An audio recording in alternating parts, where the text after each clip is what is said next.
श्रीमद् भगवद गीता सनातन धर्म के महान ग्रंथों में से एक। इस ग्रंथ में हमारी लाइफ के हर सवाल का जवाब है। भगवान, ईश्वर, इन शब्दों का क्या अर्थ है? हमने बचपन से जो कुछ सुना है, क्या वो सिर्फ महज कहानियां हैं या उनका कोई मतलब है? और इस ग्रंथ के पहले ही श्लोक में भगवान का वर्णन सच्चिदानंद के नाम से किया गया है।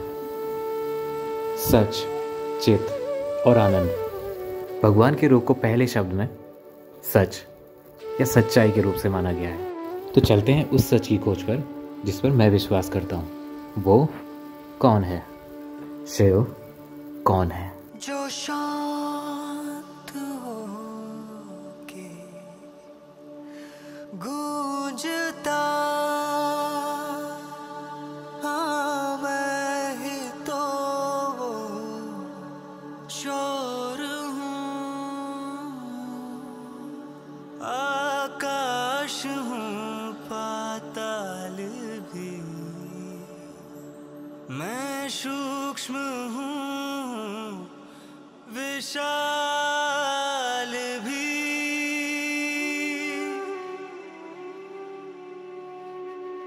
शिव शिव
केदारनाथ। माना जाता है कि यहां की गई प्रार्थनाएं सीधे स्वर्ग तक पहुंचती हैं। यहां आने का मकसद कोई प्रार्थना या कुछ मांगना नहीं है। जितना अपन को जरूरत है उतना उन्होंने हमें पहले ही दिया हुआ है। अपना मकसद तो है उस सच को फिर से फील करने का, बाबा के और करीब जाने का, और श्रीमद् भगवद गीता में लिखे उस श्लोक के मतलब को समझने का कि शिव ही सच है और सच ही शिव है।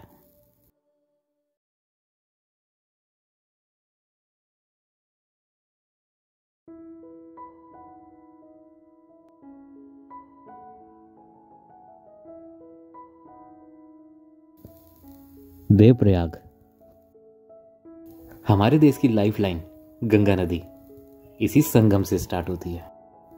एक तरफ से विकराल रूप में भागती हुई भागीरथी और दूसरी तरफ से शांत अलकनंदा, दोनों मिलकर गंगा नदी बनाते हैं। और देखें जरा,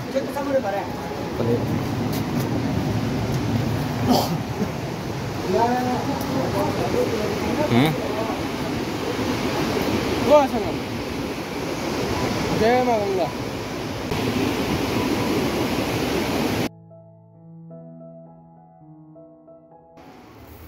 नीले रंग में भागीरथी और भूरे रंग में अलकनंदा, और दोनों मिलकर बनाती हैं गंगा नदी।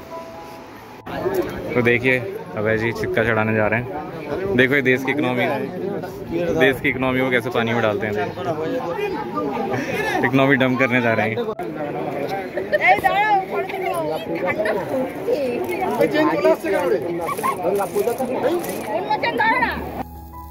इस खूबसूरत संगम के दर्शन कर और अपनी यादों के लिए 2-4 फोटोएं लेकर हम निकल पड़े अपनी सफर में आगे।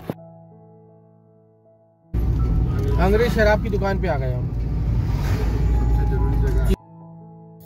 दोस्तों गढ़वाल के ये पहाड़ बहुत खूबसूरत हैं। जो लोग खूबसूरती की तलाश में दूसरे देशों में जाते हैं मैं उनसे कहना चाहूँगा कि कोशिश करें कि पहले अपना देश, अपनी जगहों को देखा जाए।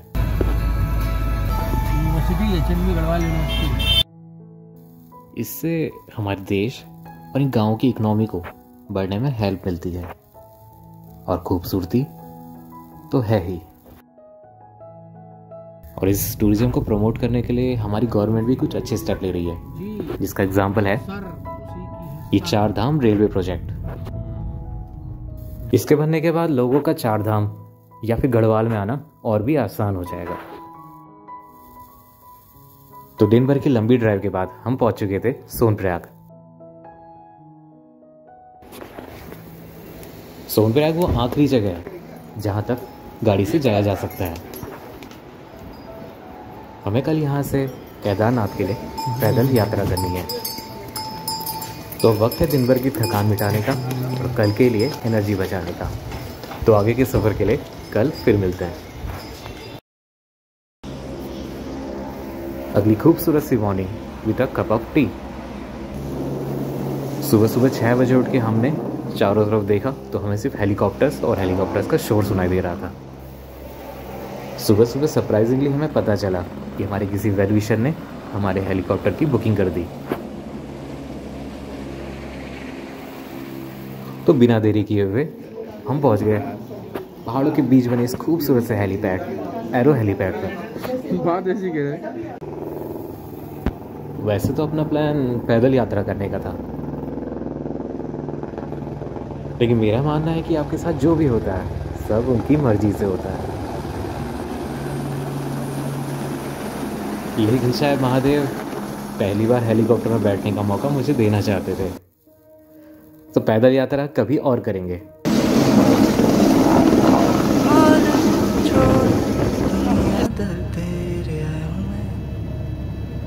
तुझसे जो दूर था बेचैन था, घर लौट आया हूँ मैं।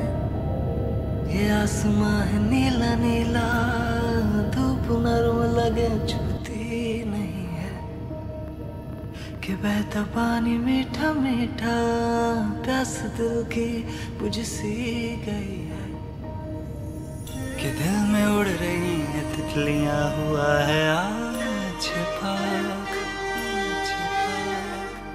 मधुर बजे हैं कोई बंसी, हवाएं संखना बोले कि तेरे ये दरसा नजारा नहीं है कहीं पूरे संसार में। जो पहुंचा वो स्तब्ध सा देखता ही रह गया, कहने लगा दोनों हाथ जोड़ के, कहाँ मैं आ गया, कहाँ मैं आ गया, लगे कि पा गया, लगे कि पा गया। भोलेनाथ दर तेरा ये स्वर्ग सा लगे। भोलेनाथ का इधर सचमुच स्वर्ग जैसा लग रहा था। जय श्री केदार। मालिक हम आए हैं आज बाबा केदार के दर्शन में, बाबा केदार के धाम में, केदारनाथ घाटी। कैसा लग रहा है मालिक आपको? बाबा के चरणों में आके तो हमेशा अच्छा लगता है, और केदार घाटी तो वैसे भी अलौकिक। शब्दों में बयान नहीं कर सकते।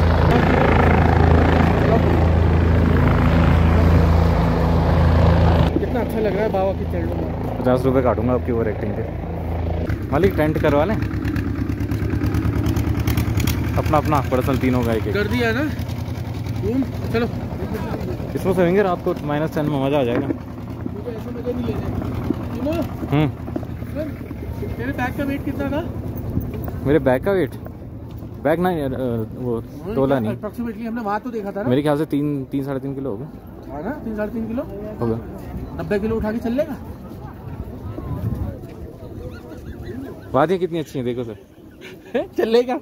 अरे वो तो कर लेते अरे वो देखो वो देखो देखो 90 किलो उठा के अगर चल सकता है तो टेंट कर लेते हैं।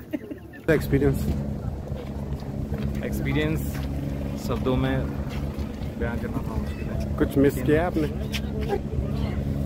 अलौकिक, सब कुछ अचानक से मिल गया। क्या लौकी खानी है?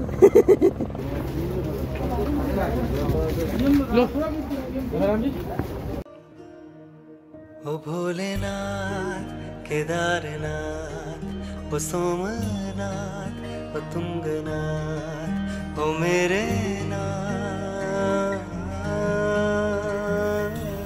और अब फाइनली बाबा के दर्शन की घड़ी आ चुकी थी। लाखों मीलों चल के आए, दरवाजे झुक के खड़े हैं, भोले तेरे चाहने वाले, मिलना है जिद पे अड़े।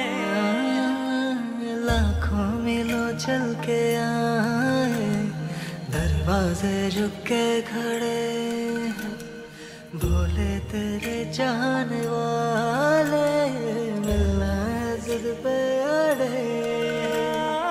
आँखों में भर के तस्वीर कर लूं, पलकों में रखूं सजा के, मन में ही तेरा मंदिर बना लूं, दिल से मैं रखूं लगा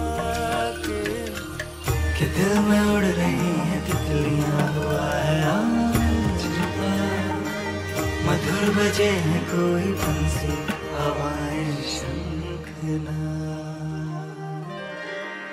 भोले के तेरे ये दरसा नजारा नहीं है कहीं पूरे संसार में, जो पहुंचा उस वक्त सा देखता ही रह गया, कहने लगा दोनों हाथ जोड़ के। भोले के तेरे ये दरसा नजारा नहीं है कहीं पूरे संसार में, जो पहुंचा उस वक्त सा देखता ही रह गया, कहने लगा दोनों हाथ जोड़ के। कहाँ मैं आ गया। हम स्तब्ध थे, मन शांत था। वो सपना पूरा हो चुका था जिसका इंतजार हम कई सालों से कर रहे थे, और अब वक्त है इस स्वर्ग को फील करने का, इस स्वर्ग में कुछ लम्हे जीने का। यहाँ पहुंच के हमें लग रहा था कि हमने सब कुछ पा लिया है, हमने सब कुछ देख लिया, लेकिन ये हमारी गलतफहमी थी, क्योंकि ये तो सिर्फ शुरुआत थी। अभी बहुत कुछ देखना था, बहुत कुछ पाना था।